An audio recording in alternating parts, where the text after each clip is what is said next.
kamano. Mwalimu, jomoko nyalo wacho ni chal gima pi nosepukore. En chakruok mar wuoth manyien. Wacho kacha gi dhulu mathoth ni en ni jomoko temo soko oganda Luo. Temo thuo oganda Luo gi sirikal. Mana adier. Gimomiyo awuoyo kamano. Marang'o miwuoyo kamano? Nitie mang'eny ming'eyo molo. Ing'eyo. Gima nochicha mokwongo. Jomoting'o wach ni okelo. Achiel kuomgi en ng'at moro manosiekonwa ni nitiere whistleblower moro mo Abomas manobiro kuodho ne kana okwal gik moko. To ka koriko ni koro wuogo dhi osweya affidavit tere Supreme Court olal nywa.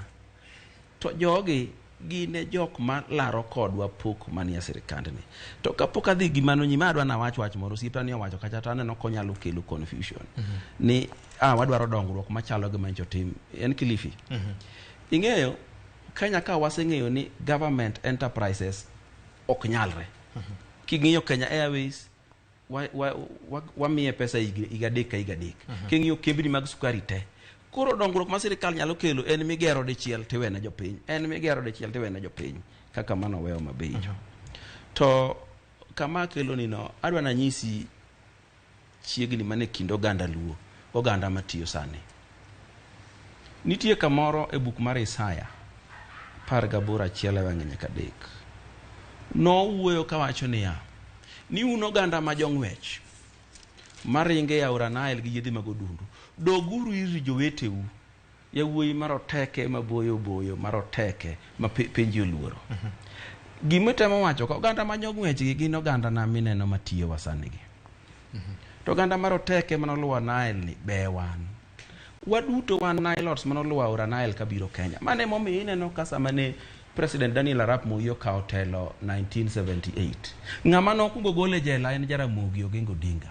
Mokawo modhi oketo chairman mar Cotton Lint Board. Yes. Sama ne wasedhi e yiero mar 97 ma ji okedo.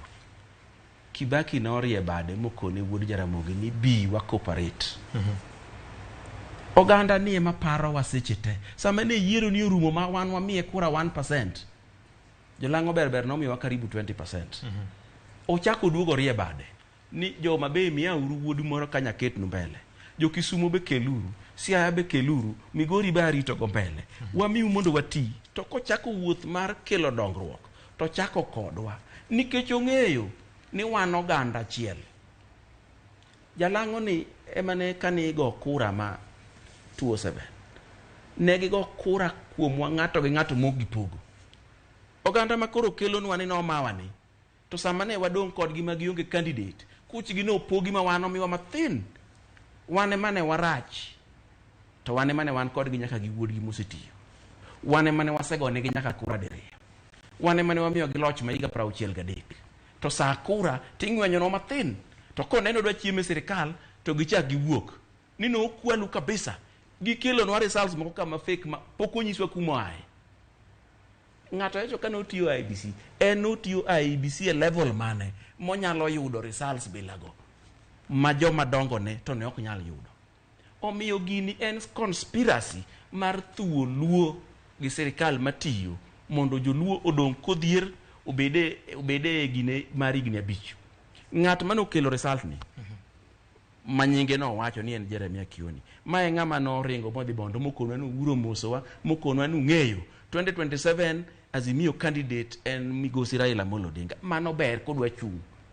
Ke chung to kotame ng'ato. Kata ine mibuki lwedhi chung. Mano ber.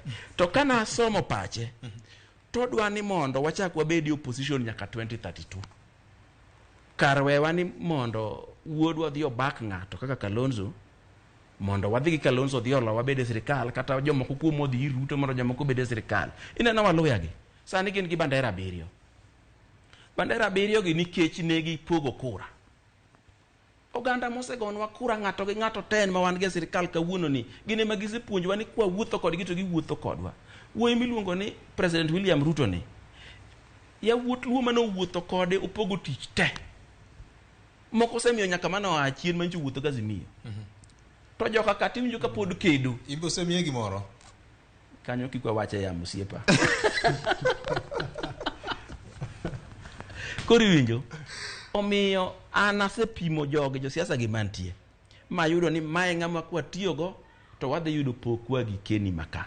To gimoro be awinjo kowacho ni wan gi ratiro nikech wachulo ushuru mar yugo gidi. Ratiro ni emane wadhi gi yiero maonge agents.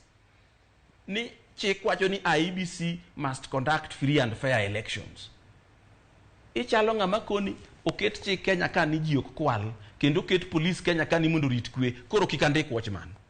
Dong'e ka paro ne en paro morem kabisa.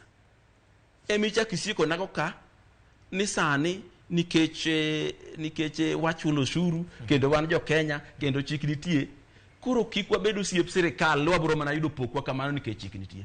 Chik no dhane marite kende maluwe kendo dhane makethe manomiyo no ket kum nikech joma no keto kum no ng'eyo ni chik nyaka kethi. Omiyo ki iyudo jatoko kik ing'ong ne jatoko. Buonja kode ichiem kiseyie ka chiemo chopo tum tilar kod yojiko imbi bede jatoko. Sama pod en motoko ni to beda bedo siepne. Ni jatoko ok ng'ong ne. Ok ng'ong ne bwana. Nya toko ni ombich.